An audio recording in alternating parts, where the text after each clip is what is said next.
Hello, কি অবস্থা সবার? আশা করি সবাই ভালো আছেন। আমি তো খুবই ভালো আছি। সকালবেলা চা বানাতে গিয়ে দেখি ডিম্পোস একা একা পা ঝুলে ঝুলে কি যেন খাচ্ছিল। আমাকে দেখেই সে হেসে দিল। যাই হোক, এরপর আমি আর ডিম্পোস একটু খালের পাড়ে গিয়েছিলাম ওখান থেকে একটু মাটি আনতে।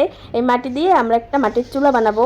কিন্তু শেষমেশ চুলাটা বানানো হয়নি, কারণ মাটি এত নরম ছিল আমরা ওইটা দিয়ে কিছুই করতে পারি নাই। আর আমি বেশি দিন পিরোজপুরে ছিলাম না, পরে ঢাকায় চলে আসছি, এর জন্য আর চুলাটা বানানো হয়নি।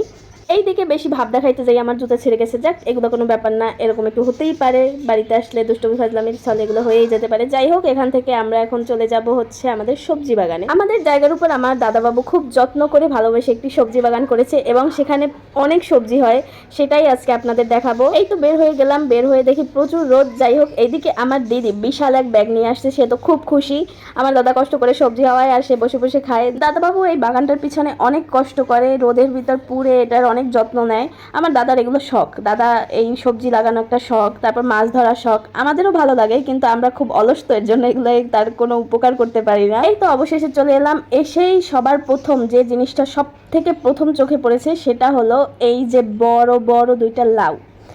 এই লাউটা একদম বলতে গেলে আমার সমান, আর এটা তো বিশাল একটা বড়। এইটা অবশ্য আমরা খাবো না, এটা দিয়ে হচ্ছে দাদা পরবর্তী গাছের জন্য বীজ রেডি করবে না কি বলে এটারে আমি জানি না। এই যে এটা আমার দাদাবাবু এখন লাউটা কাটবে। লাউটা আমিই কাটতে চাইছিলাম, কিন্তু এত ওজন, এটার ওজন বহন করা আমার কাজ না, আমি পড়ে যাব এটা জাগাইতে গেলে। যাই হোক, এরপর দাদা কাটলো, এদিকে মা বরবটি নিয়ে দাঁড়িয়ে আছে। বরবটি আমি পেরেছিলাম। সবজিগুলো গাছ থেকে পাড়াটাও আলাদা একটা আনন্দ, আর এই সবজি পাড়ার যেই পার্টটা, এইটা আমার খুবই ভালো লাগে। আমি আর কিছু পারি আর না পারি, সবজি পাড়তে খুব ভালো পারি।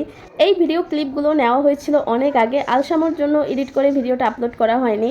এখন যখন দেখছি ফোনের স্পেস ফুল হয়ে গেছে, এখন আমি এডিট করে ভিডিওটা আপলোড করতেছি। ওই দিন বিকেলেই আমি পিরোজপুর থেকে আমার শ্বশুরবাড়িতে চলে যাই, তাই দাদা আমাকে অনেক সবজি দিয়ে দিয়েছিল আমার শ্বশুরবাড়ির জন্য। বাজার থেকে আনা সবজির থেকে নিজের হাতে লাগানো সবজির টেস্ট অনেক আলাদা। নিজের হাতে যে সবজিটা লাগানো হয় তাতে কোনো ভেজাল থাকে না, সার থাকে না, টেস্টই আলাদা। আমার দিদি তো অনেক খুশি, এত সবজি দেখে পারলেও পুরো সবজির বাগানই তুলে নিয়ে যায়। যাই হোক, আজকে এ পর্যন্তই। আজকের মতো টাটা, পরবর্তী ব্লগ খুব শীঘ্রই আপলোড হবে, সবাই দেখবা কিন্তু। সে পর্যন্ত সবাই ভালো থাকো, সুস্থ থাকো, টাটা।